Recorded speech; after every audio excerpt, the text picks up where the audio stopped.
Hi, everyone. I hope you're having a wonderful week. So, this week decided we would cover both what the Indian tech market writ large and what FJ Labs is doing in India, given that we have a long history of investing in India, even though it's not the core, the main of the strategy. About 55% of our investments are in the US and 25% are in Western Europe and the Nordics, but about 5% of the investments are in India. And we have a long history of being operators in India through OLX, investing in India, and being close to the country. And so decided that this week we're going to cover both the state of the Indian tech market and also what our strategy in India is and why we are following that strategy. So with any further ado, let's get started. Welcome to episode 38, the state of the Indian tech market and FJ Labs strategy within it.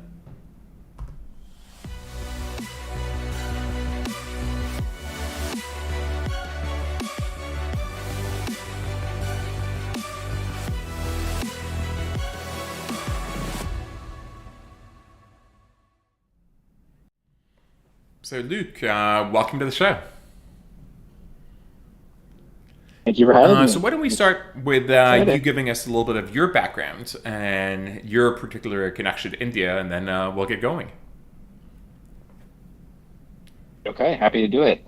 So on my side, I come from an engineering background. I studied bioengineering in undergrad and kind of right out the gate went into the startup scene. So I worked for a company called Swift, which was a B2B2C benefit enrollment platform in product and saw that company grow from about 50 when I interned to about 450 when I left. And I got as close as I will ever get to working in corporate when Aetna came in and bought us for about 400. 1 second. I think we're having technical issues. Your sound dropped off for a second. Sure. All right. Okay, Is it you're back? back. Yeah. Okay. So from there, I went to a fintech, which in hindsight, maybe we could have called it a Brex vertical for event spend management. In practice, we sold ourselves much more like a B2B SaaS. And so it took us a year and a half to onboard Apple, a year to onboard Dell, and really saw some scaling issues there. But again, really good learnings. And then finished my time on the operator side as a product manager for API integration and data visualization wrapped up into a P&L at a company called Yellow, which you could think of as for enterprise orgs, kind of handling everything from your first interaction with the recruiter, typing in your information on an iPad at an event all the way to getting hired. And so they're kind of had the fortunate opportunity to work on the API side and know that that's so core to businesses going forward. And so that brought me to doing an MBA at Booth, where I thought, look, um, I did engineering in undergrad. I didn't take any business classes. I need to kind of harden some of those skills and the network therein to go start something. And kind of now knowing in hindsight, I ended up interning for FJ along the way and said, look, you guys are raising a fund. You definitely could use some help, and tried to position myself into getting a role, and was fortunate enough for you to say yes to me and come out on the investing side instead of the operating side. Yeah, so Luke is now a senior associate at FJ Labs. And so do you think you would go back and become a founder at some point, or do you think you're going down this path on the VC side forever? Yeah. I've loved every moment of FJ Lab, so I can't say I'm thinking operator right now. I wouldn't rule it out, but I think, you've talked about it before. We have a unique role here where we can help with incubations and get really involved and kind of scratch that itch anyway, which has been fantastic. Okay, so why India? Why are you the India guy? Yeah. Really good question. So I think you maybe talked on here before about how we do offsites every couple of months. So like every 6 months we'll do an offsite. And so at our offsite back in January at Fabrice's lovely home in Revelstoke, we were talking about emerging markets and where we should be playing. And I said, look, we've invested in India historically. Of course, Fabrice with OLX had been there tons of time each year and had really built a brand and a name for himself. Why don't we look at the opportunity set here more? And so I offered to make a trip, stayed for 2 weeks, kind of did my rounds with Mumbai and going to Delhi and Bangalore and seeing the Taj Mahal in between. And after 2 weeks of meeting with founders and with investors, I came back blown away, and I was like, look, there's a huge opportunity. And so really over the last 6 months, we've continued to canvas the space. And as I said, continue digging in. And that's been the culmination really is today of saying, look, here's our thesis on a go forward basis. And we need to be having a much larger presence in the region. Okay, so tell us about where we stand in the Indian tech ecosystem right now. Yeah, so maybe real quick, I'll set the table with a small history, a very short history, a note on the tech ecosystem, and take things from there. So, in terms of very quick history, I think it's demonstrated well here of how the Indian government was reacting, and then you can use tariffs as a way to measure that. Back in the 70s, really almost a closed off environment, very large tariffs coming in. That evolved over the 80s, where you saw those significantly reduce. Think back to the 90s, where you outsourced mostly call centers and maybe some degree of tech if it wasn't core. 2020 or 20 kind of started to evolve, and you saw more exports from an IT perspective, copycat models starting to crop up more and more. And then we've moved now into the 2010s and beyond, where you've said, look, there's a ton of unicorns on the rise. The growth has accelerated, and really we're at an inflection point. So I think it's super exciting from that You know point. what's interesting is for the longest time, right, like the core story of there's some level of growth, there's a huge population, it should lead a big market, was people believed that, and yet when you looked at the outcomes, the numbers were small, right? Like the number of unicorns was low, the number of exits was low. So what changed?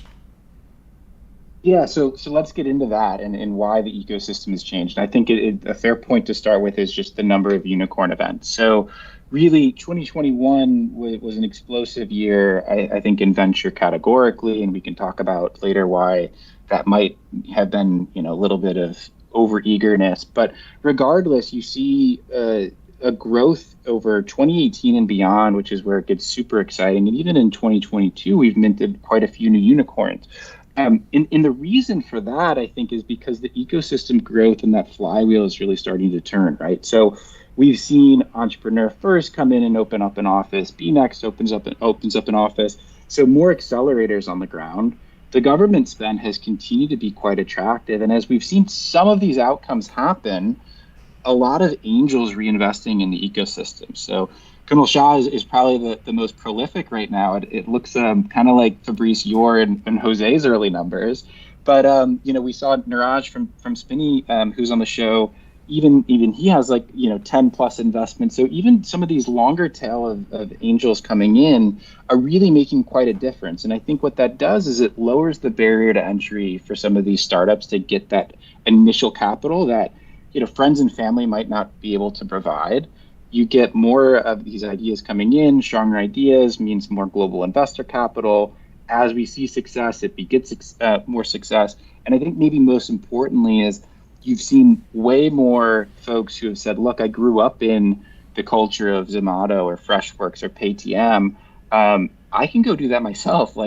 Give me some money and I'm going to go out and build the same thing. So I think that's been an underlying reason for it. Yeah, it's probably something similar that happened first, in the US, where in New York, once you had the exits, like for instance, of DoubleClick and Kevin Ryan, and so the top founders started reinvesting, it got that flywheel going. It created an example where engineers could go and work in startups rather than being at like Goldman Sachs, and that ecosystem blossomed. And we're seeing that, frankly, happen globally. And with just different time lags, and of course it's been happening in India with the first successful exits, which are leading to reinvestment.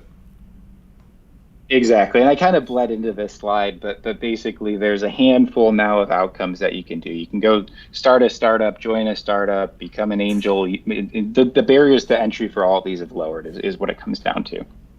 Okay.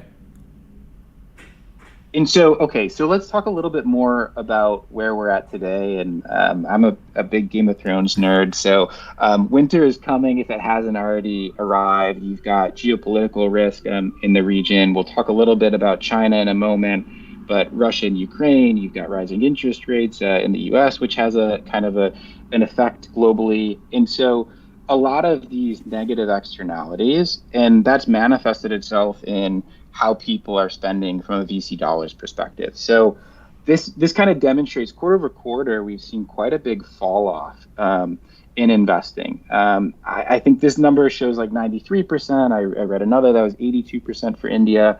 Globally, to give you kind of a benchmark, we're down 34%.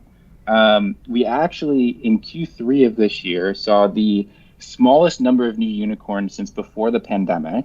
And then to get a bit more specific on geos, Europe is down 44%, US is down 22%. So what does this mean, really? It's that there's typically a flight to quality.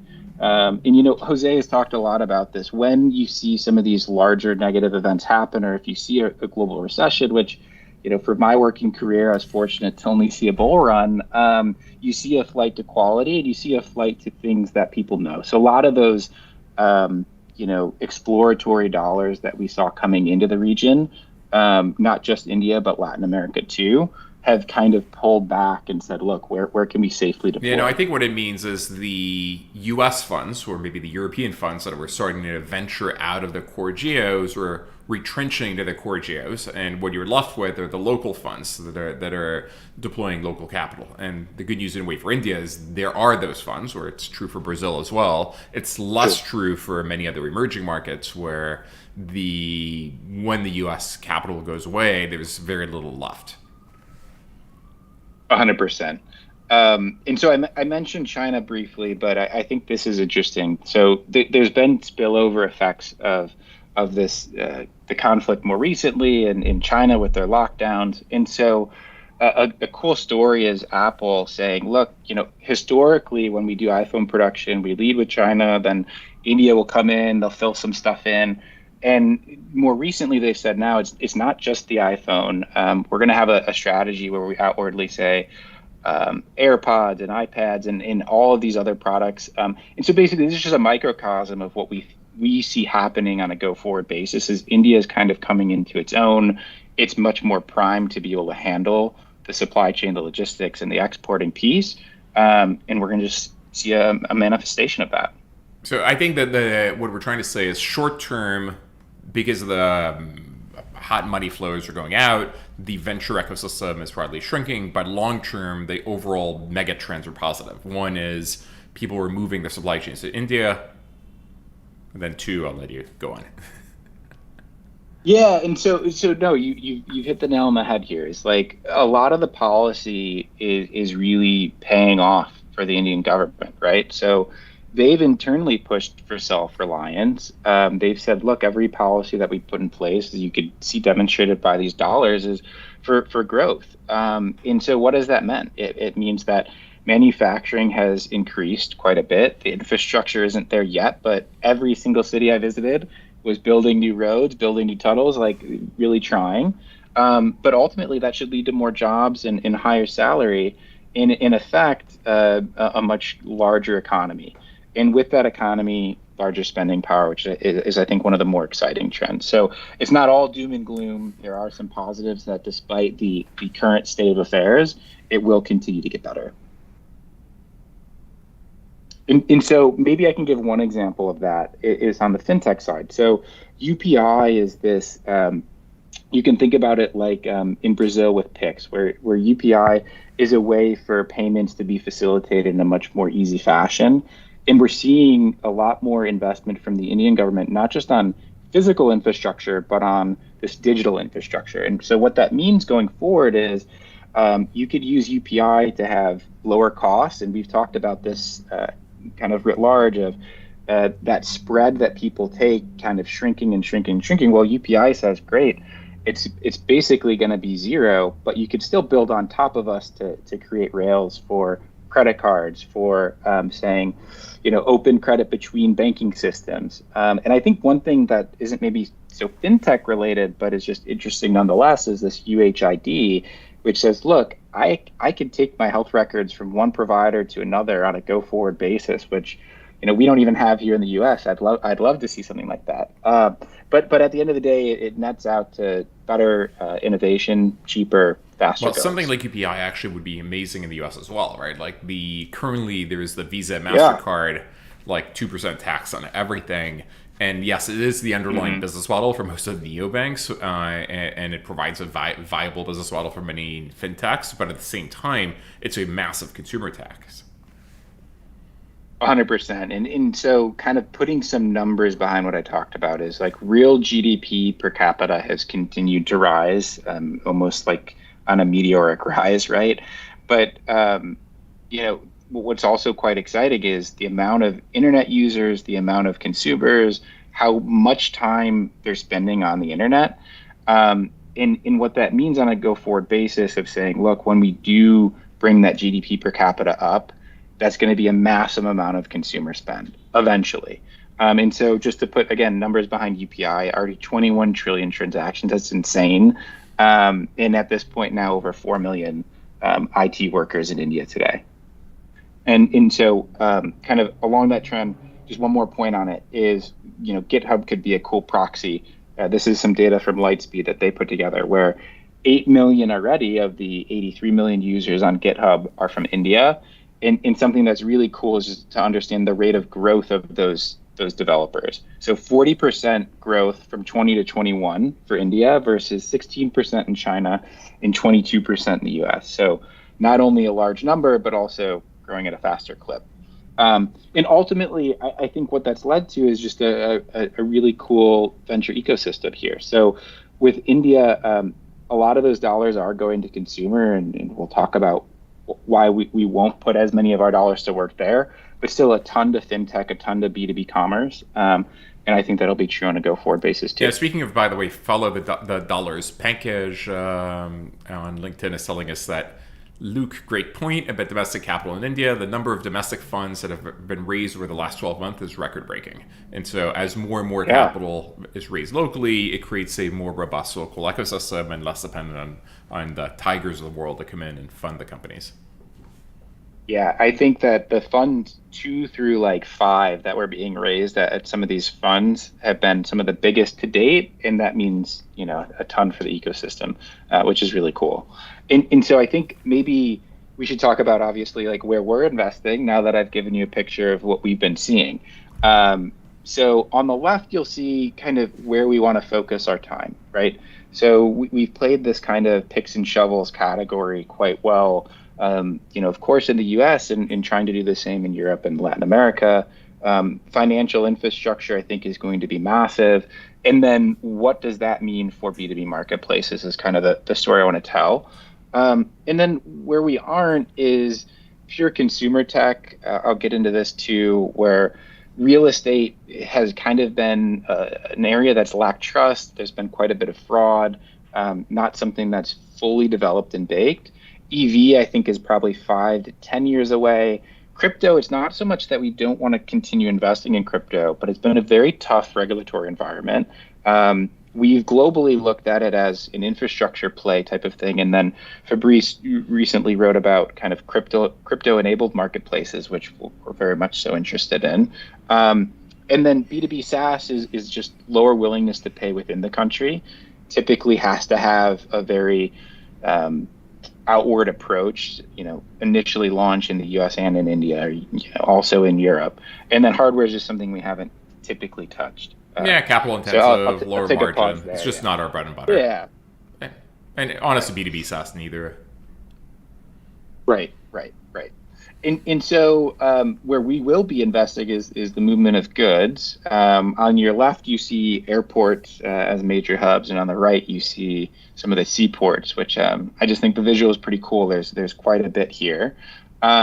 And so I think that what we'll see is best in breed picks and shovels and the fintech rails together will help enable or create the next wave of B2B marketplace unicorns. And so what we've seen is some of these V1 players that went very horizontal, like a Zetwork or an Inframarket, we're now seeing some vertical, more specialized players come into their own, which we're going to see, I think, a massive proliferation of, as we already have with, I spoke to, I don't know, 3, 4 different chemical marketplaces that are all selling B2B, which maybe you wouldn't have imagined, or how we've invested in Rebus. There's also one doing the same in India today. So I think the underlying infrastructure being purpose built for export will also help to create this other effect of the country raising GDP per capita overall, and then that eventually helping us to invest in consumer. And so on the consumer front, look,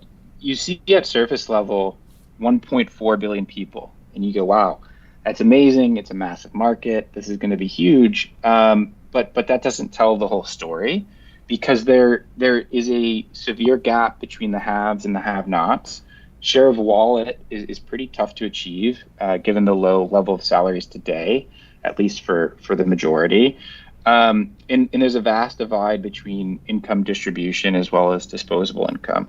But that said, we can still be optimistic that this eventually will be really large. I just want to make sure we caveat that with look, even from a credit perspective, it's largely limited today. And so without that, and without the higher salaries, how do you spend a lot of money? How do you get to trust? How do you get to high enough AOVs or fat enough margins? And so that doesn't mean we won't invest there ever. It just means we won't focus as much of our time. What do you think is the right level of GDP per capita or distribution? When do you think we get there? Because clearly GDP per capita has been growing. The country is a lot wealthier than it was, right, a decade or 20 years ago. Hundreds of millions of people have come out of poverty.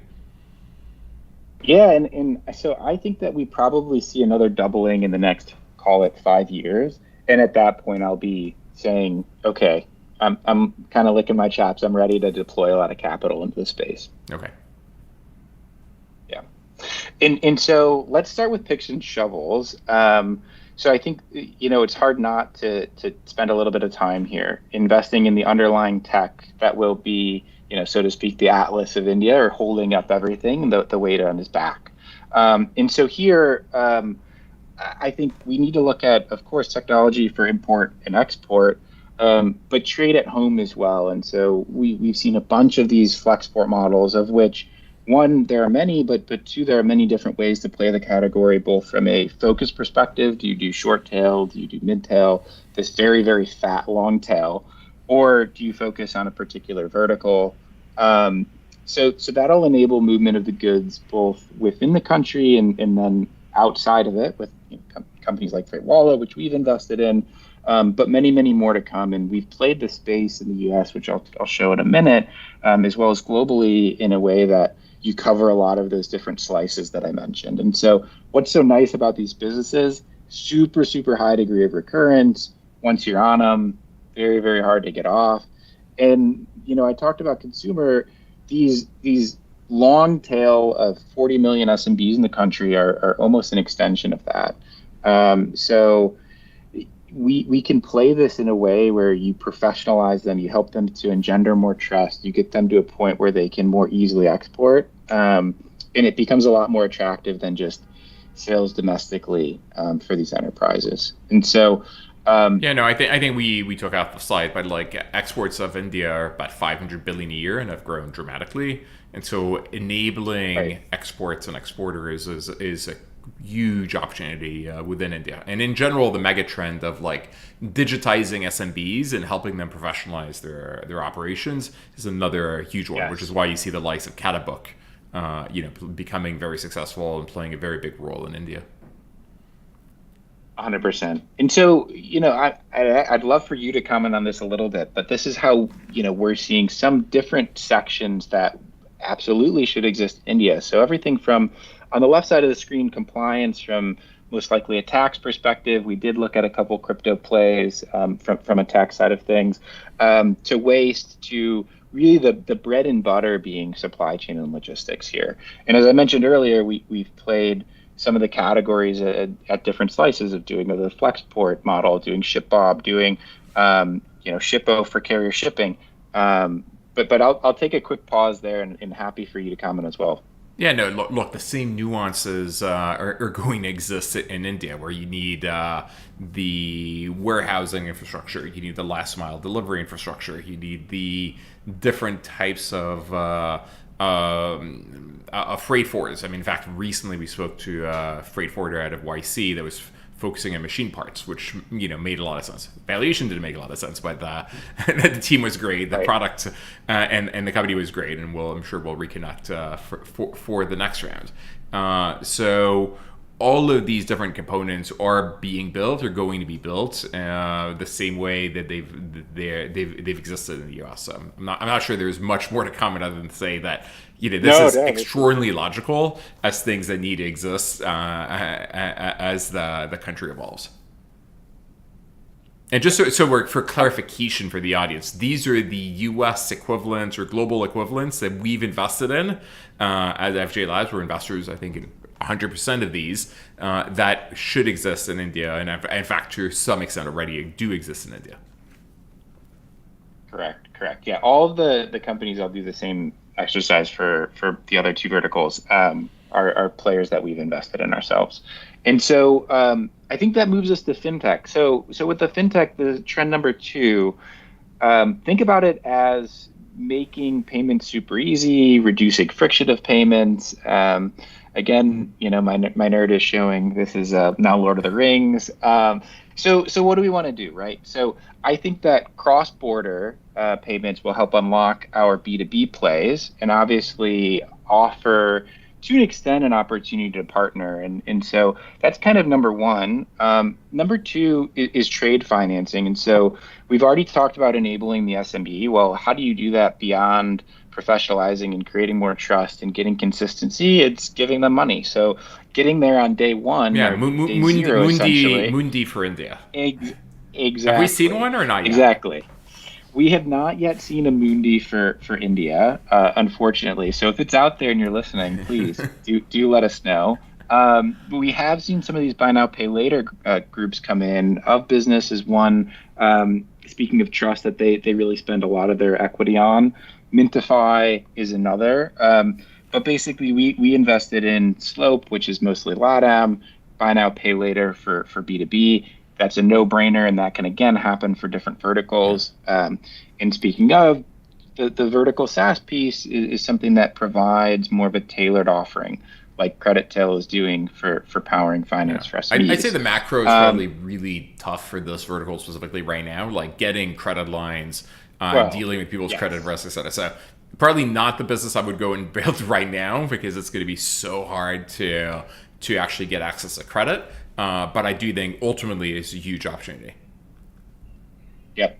And I think that brings me to another point is kind of, Reserve Bank has been fairly hawkish on new banking licenses. And so I think the way that we're going to play that piece is, looking for folks that have less dependence on regulatory environment. We've seen some companies come in, say they're going to start as a credit lender. They get big enough and eventually get a license. And before that, they have a partner. But that's a little bit harder of a way to play it. One thing that's quite cool that I'm looking forward to innovation coming off of is some new guidelines that were just released for auto debit. So what does that mean? Before, you couldn't debit using UPI for subscriptions and recurring payments. Well, now you can do that for insurance premiums, for rent, for utility bills, for investing in something. You name it, you can do it, which will be, I think, really quite cool. And then just more broadly, this is kind of a broad stroke statement, is data plays where, of course, with the accessibility of this data and alternative data to that point, start to use that and help to figure out what's a way that I can finance some of these micro SMBs, much like we're seeing in Latin America. Do you have a slide with a few of the, Yep. Sorry, it delayed on me. So this is kind of, again, some of that segmenting. And I think one that I want to focus on maybe before you comment, Fabrice, is the payments as a service piece. So Modern Treasury is a model that we looked at. Really cool automated payment ops and kind of an end-to-end platform therein. We just invested in a business called Ledge, which is doing something with a little bit of a twist. And so looking for more of these kinds of players. You'll see in the middle here, access to capital with Velocity, which we actually already have invested in. And then to Fabrice's point a slide ago with Mundi here on the bottom left. Didn't we see a few Brex for India, for instance, already? Or did we just look for them? We did. we saw actually quite a proliferation of them coming out of probably YC last year. What that was their summer YC. I think we saw five, Okay. six, seven at least, just India specific, as well as some players that were doing a MENA play and India, Hmm. or they were doing Southeast Asia and India. Didn't either get to conviction or price was not in line with where our reality was. So those are good ones to come and revisit, and a lot of strong So players still that we very can look early, at on the okay, go. in all the Right, still categories. early. Right, right. When you have PIX or UPI equivalent for payments, why is there still a payment as a service opportunity? Isn't that the payment solution? Well, so you have the payment solution, but you don't have all of the pieces around it, right? So you could say, look, for my user base, I'm going to help you to better understand how to lend. Or for you, based on, we've seen it with Slope, or we've seen it with OatFi, which is another one that we didn't invest in. When I look at AR and AP together, I've got a new profile for how I'm viewing the individual and how I'm viewing the SMB and how I'm viewing the enterprise. So I think there's a lot of applications leveraging the data and saying, look, I'm not going to take a rate on you because UPI has effectively made that not essential or not required. But what I will do is look a little bit further, look a little bit deeper, and leverage what the government's already providing me with for free. Okay, makes sense. Yeah. Okay, cool. So this kind of leads us to this last trend that's built upon the other two, which is the B2B marketplaces side. And so I'm looking at this as like the way to unlock the gate, so to speak, of the global pricing power on a net new basis, or how we look at things going forward. And so to me, SaaS-enabled marketplaces are going to be the things that drive export. We've talked about this a little bit with professionalizing the SMB. And so typically we'll probably look for take rate models. Reason being is, yes, there are, call it 40 million SMBs, but when you look at each vertical, if you were to charge a very small SaaS fee given willingness to pay, you couldn't possibly build a unicorn company. And so take rate becomes very important. And of course, always nuance there, SaaS enabled versus market pick versus managed. But we'll see different players and from that perspective. The best players we posit will take kind of the reins on logistics, because that will help with tracking of shipments and trust. And there's some really interesting data out there on like how much you see goods kind of lost from a tracking perspective, or somebody does a return and you can't tell where it is, and that's a pure loss to the bottom line. And so trust it being key, not just from a quality perspective, but from a tracking perspective. Yeah, no, I think that's And why it's going to be two things: a curation of the supply, which is what you pointed out, because trust matters, and probably playing a role in and fulfillment to make sure that you see things through, basically. 100%. And so, further sticky companies are going to handle financing. We've seen this time and time again. And then other unique value added services. I think I've talked about trust enough, but AOVs is another reason why we're so excited about B2B is, in India categorically, AOVs are definitely lower, but even so, B2B way outpaces B2C, and super, super fragmented. So this is our bread and butter. And then one thing that's just kind of interesting to note is avoiding those that sell only domestically to start. So I think our normal advice to founders is like, don't go too wide. You shouldn't be in too many countries at once, and you have to do that. It's not a red flag here. It's not too wide of scope. You have to do it to Yeah, be but probably do successful. one corridor, right? Like you do U.S., Right. India, U.S. You Correct. probably don't do Correct. globally. Yeah. You don't do, MENA and US and Europe all at the same time. You do US most likely first. I've seen, some folks going UAE, but yeah, it depends. We have Ashish asking or saying that there seems to be a following of trends by VCs. He's like, in the last 8 months, the investment trends I've seen changing every 2 months: marketplace, agri-tech, deep tech, metaverse. Why are they changing their focus that often? Or is this question? Interesting. I wonder if it's firm over firm, or if it's just what's kind of the hot topic. We always experience what is the hot topic. Right now, food models seemingly out of rapport. But call it 2 years ago during the height of the pandemic, people were like, "Great, the easier it is for me to get food to consumers, the better. I'm in." So I think that's probably part of it with our thesis and with what we've done historically, is one, look at what's going on from a global perspective, but two, stay very consistent in terms of some of our underlying ways we invest. Like we've continued to look for verticals. We've seen that marketplace pick works very well. We've seen that the transactional models work, very, very well. And so we've surely looked at flavors or macro trends too, but I think try to rein in the hey, I'm excited Yeah. because everybody else is excited. Yeah, we FOMO doesn't drive us very much. So you want to be contrarian typically. If everyone else is running in that direction, you probably want to be running in the other direction. Right. If everybody else is pulling out of India, like I'm all in. This is great. Yeah. And to do a similar exercise here, I mentioned chemicals. Node is an investment that we placed quite some time ago now and has been super, super successful. Red Sky is an example of a newer one where they're looking at bulk foods, particularly in cold storage. You've seen some services models work out extraordinarily well, like a rescue. And then we've seen, the Frubana model pretty much everywhere, including India. So I think a lot of these models, it's just a total no-brainer for it to exist. And it's a matter of finding, the right partner to invest in. Yeah, so to be clear, these are, again, all the global models we've invested in these. We think they should exist in India. If you want to go and build them, let us know, and we can partner on it. We Right. know the categories very well.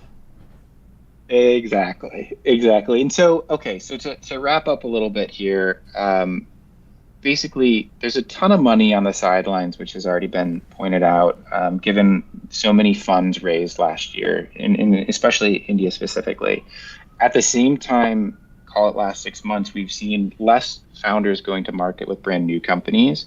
So much so that I think that means valuations have stayed high or skyrocketed for quality companies or really good founder market fit. And in the long run, though, Yeah, I mean, and that's that despite has to macro, right? Like, normalize. despite the general Right. pullback, Despite that. valuations have remained really high. And so we've remained disciplined. And obviously, it has to be fair on nothing's cheap in Exactly. tech, but fair on a risk adjusted basis. And we wait until traction and valuation are in line or in line with what we feel is fair in the market. I mean, it can't be that Indian valuations should be 2x higher than the U.S. valuations until that adjusts. Right. We're staying very disciplined. Right. And I think it will normalize, and we're always more than willing to have the conversation. Say, look, when things get more expensive because the traction's proven it, fine, we'll pay up. That's okay. Yeah.